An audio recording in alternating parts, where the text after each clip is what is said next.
새벽 예배를 드리시는 모든 분들을 주님으로 환영합니다. 오늘 말씀의 은혜가 저와 여러분들에게 있기를 바랍니다. 다니엘서 8장은 7장의 내용과 매우 비슷합니다. 다른 점이 있습니다. 7장은 세계 역사의 흥망성쇠 속에서 하나님의 나라가 어떻게 도래하는지를 우리에게 보여줬고, 8장은 특별히 유대인들과 예루살렘 성전을 중심으로 세계 역사가 어떻게 돌아갔는지를 우리에게 보여주고 있습니다. 7장과 8장의 언어가 틀립니다. 2장 3절부터 2장 4절부터 7장 28절까지가 아람어로 쓰여졌습니다. 아람어는 그 당시에 모든 거의 대부분의 나라에서 쓰여졌던 언어입니다. 영어와 같은 것이죠.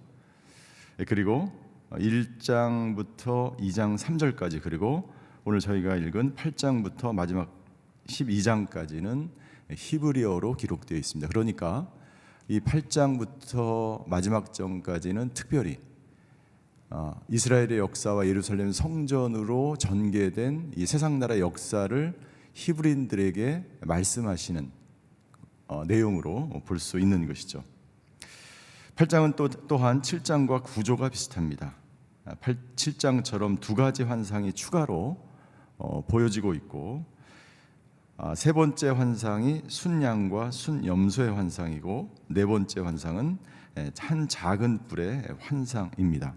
7장처럼 8장은 두 개로 나눠지는데요. 오늘 우리 읽어주신 그 본문까지가 바로 이 두 가지 환상이 나타나게 되고, 그리고 내일 후반부를 저희가 살펴보게 되는데, 가브리엘 천사가 역시 다니엘에게 자세하게 이 환상을 설명해 주는 그런 내용으로 구성되어 있습니다. 1절부터 한번 보시겠습니다. 1절 다 같이 읽겠습니다. 시작. 나 다니엘에게 처음으로 환상이 나타난 후 벨사살 왕이 다스린 지 3년이 되던 해에 다시 환상이 나타났습니다. 다시 환상이 벨사살 왕 3년째 되는 해, 그러니까는 첫 번째 환상을 본 이후에 2년이 지난 이후에 하나님께서 벨사살 왕에게 또 하나 두 가지의 환상을 다시 보여주게 되는 것이죠. 왜 다시 나타나서 보여줄까요? 비슷한 환상을 벨사살 왕 때에 하나님의 백성들에 대한 핍박이 극심했습니다. 2년이 지났음에도 불구하고 하나님의 백성들에 향한 그 핍박은 계속해서 지속되고 있었던 것이죠. 그래서 하나님은 다시 한번 이 다니엘에게 나타나셔서 하나님의 나라가 반드시 회복된다는 그런 확신과 믿음을 주기 위해서, 소망을 갖게 하기 위해서 다시 한번 나타나는 것입니다. 하나님은 아브라함에게 꿈과 비전을 주시죠. 바다의 모래처럼 하늘의 별처럼 너의 민족이 그렇게 창대하게 될 것이다. 그러나 시간이 흘러도 아무런 변화가 없습니다. 하나님이 다시 나타나셔서 아브라함에게 비전과 환상을 주시는 것과 똑같은 것이죠. 2절에 보면 그 장소가 나타납니다. 엘람 지방 수산성에 있었으며 을레 강가에서 환상을 보았다. 수산성 옆으로 이 을레 강이 흐르고 있었습니다. 환상 중에 이 수산성의 을레 강에 다니엘은 나타난 것이죠. 이 수산성은 바벨론의 그 4개의 수도 중에 하나고, 바사 제국 때는 겨울 궁전으로 사용되던 것이었어요. 이 수산성은 수도이며 궁전 중에 하나였으며 역사와 문화와 정치의 중심지였습니다.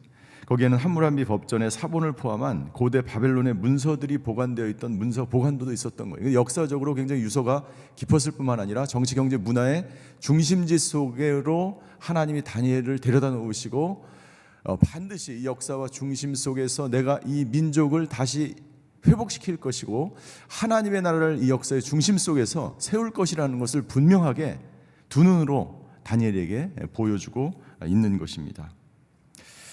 세 번째 환상이 나타납니다. 3절부터 8절까지의 내용입니다. 우리 3절 같이 한번 읽겠습니다. 3절 시작. 내가 눈을 들어보니 강가에 2개의 긴 뿔을 가진 순양이 서 있었습니다. 긴 두 뿔 가운데 한 뿔이 다른 뿔보다 더 길었고 그 긴 뿔이 나중에 돋은 것이었습니다. 다니엘은 먼저 2개의 긴 뿔을 가진 순양을 보게 됩니다. 이 두 개의 긴 뿔을 가진 순양은 4절에 보니까 서쪽, 북쪽, 남쪽을 들이받기 시작합니다. 어떤 짐승도 이 순양을 감당하지 못하고 이 순양은 점점 강성해져 갑니다. 이 순양은 무엇일까요? 이 순양은 20절에 가브리엘 천사가 해석을 해주죠. 20절, 다니엘서 8장 20절입니다. 내가 본 두 뿔 달린 순양은 메대와 페르시아의 왕들이다.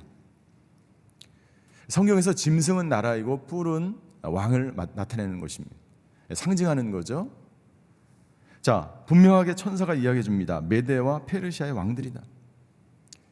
순양이 등장할 것이다. 지금 바벨론이 이 땅을 점령하고 있고 바벨론이 하나님을 모독하고 하나님의 백성들을 핍박하고 있지만 이제 메대와 바사의 왕이 나타나서 이 바벨론을 멸망시킬 것이다 라고 하나님이 말씀하고 있는 거예요.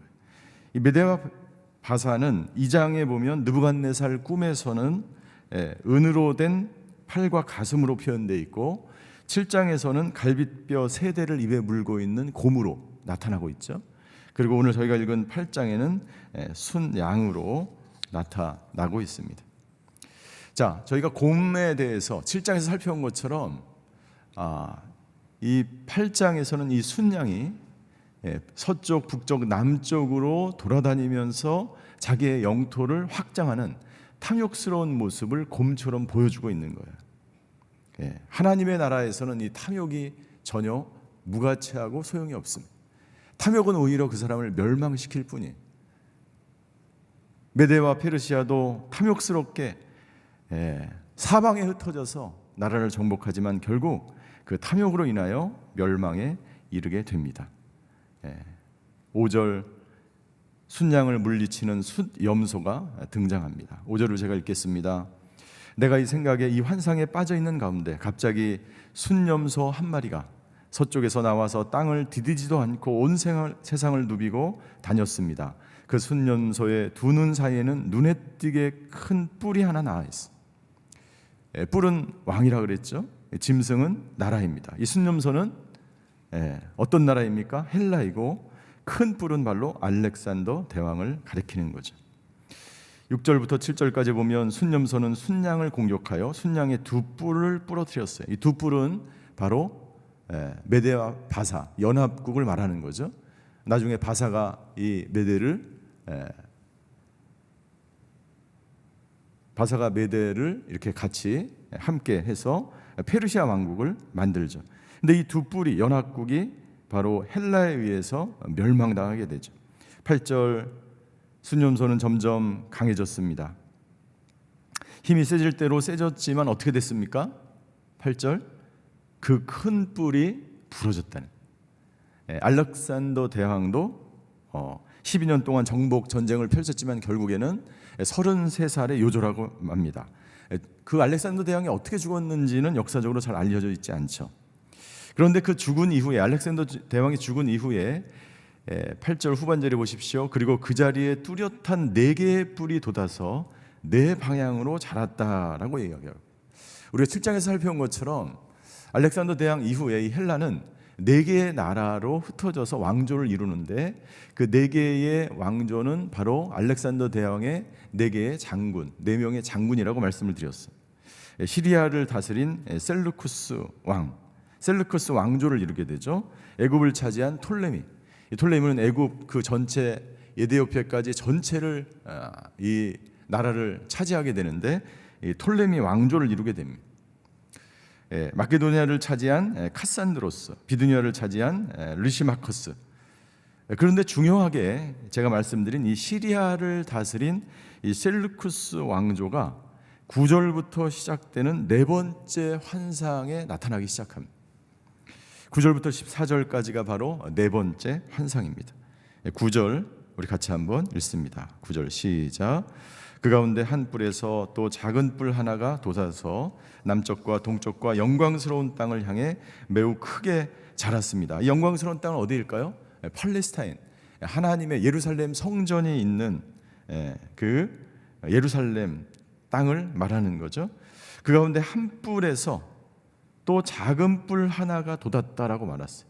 이 작은 뿔이 바로 이 시리아를 다스린 셀루쿠스 왕조의 셀루쿠스 왕조의 안티오쿠스 4세를 말합니다. 뿔은 왕이라 그랬죠.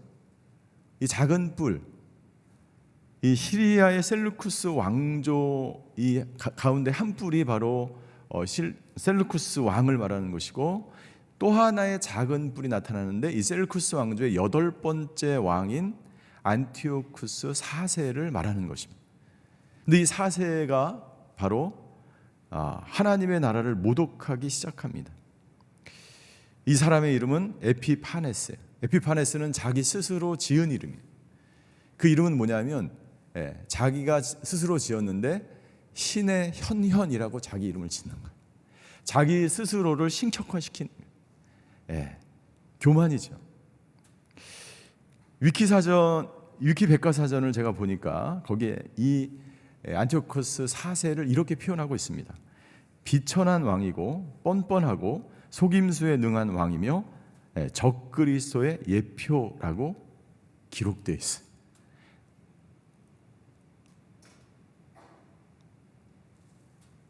백과사전에 그렇게 기록되어 있다는 거지. 역사가들에 의해서 이 사람이 얼마나 악행을 저지르고 무모하고 뻔뻔하였는지를 보여주는 거죠. 그는 어떻게 예루살렘 성전을 공격하며 하나님을 대적하고 하나님의 백성들을 핍박하였는지가 10절부터 기록이 되어 있습니다. 10절. 이때가 BC 171년이었어요. 10절을 보겠습니다. 이 안티오쿠스 4세 에피파네스가 자라나기 시작합니다. 그리고 하늘 군대에 닿을 만큼 자랐다는 것은 뭐냐면, 이 하늘 군대는 바로 이스라엘 백성들을 말하는, 하나님의 군대, 이스라엘 백성을 말하는 거죠. 예루살렘을 점령하기 위해서 이스라엘 백성들을 핍박하기 위해서 다가오기 시작합니다. 그리고 결국에는 하늘 군대 가운데 몇몇과 별들 가운데 몇몇을 땅에 내치고는 발로 짓밟았다. 이것은 BC 171년에 있었던 이스라엘 백성 이 예루살렘을 침공해서 이스라엘 백성들을 죽이고 대제사장인 오니아스 성직자 제사장들을 죽인 사건을 말하는 거예요. 11절. 그 뿔은 에피파네스는 스스로 자신을 높여서 하늘 군대의 주인처럼 높이더니 하나님께서 날마다 드리는 제사를 없애버리고 하나님의 성전마저 헐어버렸어요. 그는 예루살렘 성전의 제우스 신상과 같은, 제우스 신상이지만 사실은 자기의 모형을 만드는 거예요. 제우스 신상과 비슷하게 자기의 모형을 만들고 거기에 절하게 합니다. 그리고 그 성전에 돼지의 피를 뿌려서 이스라엘 백성들을 모독하게 합니다. 부정한 짐승이죠. 하나님의 제단을 욕되게 하는 그러한 일들을 벌이면서 결국에는 어떻게 합니까? 11절. 하나님의 성전을 헐어버리는. 12절입니다. 그 뿔로 인해 백성들은 죄를 범했고 백성들은 그 뿔에서 날마다 제사를 드렸어요. 그 제우스 신을, 하나님의 성전에서 제우스 신을 모셔놓고 자기의 신상을 세워놓고 절하게 했던 거죠. 진리는 땅에 떨어졌고 그 뿔이 하는 일마다 잘 됐다라고 기록하고 있어요. 마태복음 24장 15절에 보면 예수님은 이렇게 우리에게 말씀하십니다. 마태복음 24장 15절을 같이 한번 읽겠습니다. 시작.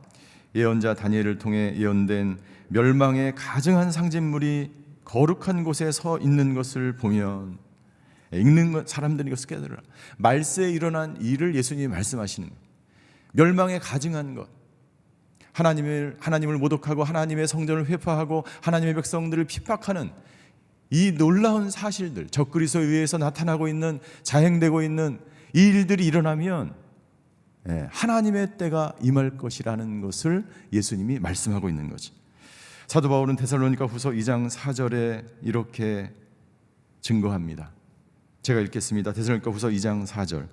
그는 신이나 혹은 경배의 대상이라고 일컬어지는 모든 것을 대적해 자신을 높이고 하나님의 성전에 앉아서 자신을 하나님이라고 주장할 것입니다. 그러니까 이 안티오쿠스 4세 이 에피파네스의 이 행위는 적그리스도의 그 모습을 그대로 담고 있는 거예요. 그때도 있었고, 요한이 이야기한 것처럼 그 1세기에도 있었고, 지금도 현존이 우리 이 세상에 존재하는 적그리스도를 우리는 볼 수 있는 거죠. 문제는 무엇입니까? 문제는 12절 마지막에 나와 있는 것처럼 그 뿔이 하는 일마다 잘 되고 있었던 거예요. 사람의 눈으로 보기에 악한 사람들이 행하는 것, 기독교를 조롱하는 것, 그것들이 여러분들 잘 되어 보이지 않습니까? 그것이 우리를 실망하게 하고 낙심하게 합니다. 절망하게 합니다. 그러나 놀라운 것은요, 13절부터 14절까지 나타나요. 그 모든 하나님을 대적하고 모독하고 하나님의 백성들을 핍박하는 그 모든 일들은 항상 기한이 있고 항상 그 모든 악한 세력들은 멸망에 이르게 된다는 사실이에요. 이것이 역사의 사실입니다. 여러분들, 이 역사는요, 이 을레 강가에서 다니엘이 본 이 환상은 550년경에 이루어졌고, 하나님을 모독한 에피파네스의 이 잔악한 행위는 BC 171년에 이루어졌어요. 6년 4개월에 걸려서 이루어진 이 핍박, 이것을 자세하게 예언하고 있는 거예요. 성경의 이 모든 역사가 그대로 다 이루어지는 것을 우리는 2500년이 지난 이후에 지금 이 본문을 통해서 우리의 눈으로 확인하고 있는 거죠. 13절과 14절, 천사와 천사의 이야기를 통해서 하나님은 우리에게 말씀하십니다. 13절과 14절 우리 마지막으로 같이 한번 읽겠습니다. 시작. 나는 거룩한 분이 말씀하시는 것을 들었습니다. 또 다른 거룩한 분이 그 거룩한 분에게 여쭈었습니다. 이 환상에 나타난 일이 언제까지 계속 되겠습니까? 날마다 드리던 제사를 못 드리고 멸망당할 죄를 범하며 성전이 헐리고 하나님의 백성들이 짓밟히는 일들이 언제까지 계속 되겠습니까? 14절, 천사가 내게 말했습니다. 그날까지 2300일이 걸리며 그때는 성전이 깨끗해질 것이다. 언제까지 이런 고난, 언제까지 이런 노예 생활, 언제까지 그 악인들이 횡행하는 그것을 우리 눈으로 보아야 합니까? 그때 천사가 말합니다. 그날까지 2300일이, 이 원어에 보면 2300주야라고 되어 있습니다. 이스라엘 백성들은 그 날을 주야로 나누는데 2300일을 반으로 나누면 1150일이면 6년 4개월이에요. 정확하게 안티오코스 4세 에피파네스가 성전에 들어가서 성전 제사장을 죽인 해가 BC 171년이에요. 그리고 안티오쿠스가 마카비 혁명에 의해서 유대 마카비 형제들의 그 혁명을 통해서 에피파네스는 갑자기 죽게 됩니다. 죽은 원인은 알지 못하지만 죽습니다. 그것이 BC 165년 12월이에요. 그 날짜가 총 2300의 주야, 그러니까 2300일을 반으로 나누니까 6년 4개월이 되는 거예요. 에피파네스가 활동했던 그 기간과 정확하게 맞아 떨어지는 거예요. 그래서 유대인들은 이날을 하누카 절기라고 명명하면서 수전절로 지킵니다. 성을 다시 하나님의 성전을 회복시킨 날로 지키는 것이죠. 언제까지입니까? 그 기간을 하나님이 정하시는 거예요. 오늘 본문을 통해서 하나님은 우리에게 말씀하십니다. 이 역사의 주인공은 하나님이다라고 말씀하는 거예요. 순양과 수녀문서가 등장을 하고 그들이 아무리 정복을 하고 네 개 나라로 흩어져서 하나님의 나라를 훼손하고 하나님의 성전을 헐지라도 이 역사를 주관하시는 분은 하나님이고 그들이 활동하는 시간을 정하시는 분도 하나님이고 을레 강변을 통해서 계속해서 나타나셔서 그 백성들을 위로하고 환상 가운데 하나님의 나라가 반드시 회복될 것이라고 말씀하면서 하나님의 백성을 위로하시는 분도 하나님이시다. 오늘 지금 우리가 살고 있는 이 역사도 다르지 않습니다. 기독교는 계속해서 핍박을 받을 것입니다. 하나님의 백성들은 계속해서 어려움을 당할 것입니다. 고난 가운데서 하나님은 우리에게 말씀하십니다. 이 역사의 주인공이 하나님이라면 당신의 역사, 개인의 역사를 주관하시며 함께 하시는 분도 하나님인 줄 믿습니다. 저와 여러분들의 고난도 정해져 있는 줄 믿습니다. 그 고난의 기난이 끝나면 예루살렘 성전이 회복됐던 것처럼 모든 사망의 세력이 진멸된 것처럼 나의 인생에 있어서 우리 역사에 있어서 이 나라 이 민족의 역사에 있어서 모든 것이 회복되는 날이 분명히 있게 되는 줄 믿습니다. 이 믿음을 가지고 살아가시는 저와 여러분들이 되시기를 주님의 이름으로 축원합니다. 기도하시겠습니다. 오늘 말씀을 붙들고 함께 기도하기를 원합니다. 이 나라와 이 역사의 주인은 바로 하나님인 줄 믿습니다. 하나님, 이 나라와 이 민족 가운데 임재하여 주시고 하나님의 사람들에게 환상과 계시와 말씀으로 충만케 하여 주셔서 하나님의 나라를 소망하며 하나님의 나라를 마음에 품으며 살아가는 하나님의 사람들 되게 하여 주시옵소서. 우리에게 당한 이 고난은 끝날 것입니다. 그 고난은 정해져 있습니다. 아버지 하나님, 이 고난의 시간 동안 하나님의 나라를 가슴에 품으며 우리의 삶 속에서 날마다 승리해가는 저희 모두가 되게 하여 주시옵소서. 오늘은 수능입니다. 아버지 하나님, 마카비 형제와 같은 자녀들이 나타나게 하여 주시옵소서. 다니엘의 세 친구 같은 자녀들이 이 땅 가운데 나서게 하여 주시옵소서. 오늘 아버지 시험을 치르는 우리 자녀들 한 분 한 명을 주님 축복하여 주시고, 아버지 우리 자녀들 악에 맞서서 마침내 아버지 성전을 회복하며 하나님의 나라를 회복시키는 하나님의 자녀들 다 되게 하여 주시옵소서. 이 시간 함께 기도하며 주님 앞으로 나아가시겠습니다. 사랑의 하나님, 오늘 말씀을 통해서 우리를 위로하여 주시고 하나님의 나라의 환상을 우리에게 보여주셔서 감사를 드립니다. 1.1핵도 틀리지 않게 하나님의 역사를 예언한 것처럼 그 역사가 이루어졌습니다. 오늘 그 역사가 분명하게 이루어진 것을 우리 눈으로 목도하였다면 하나님의 나라, 하나님의 성전, 하나님의 아버지 교회도 반드시 회복되는 줄 믿습니다.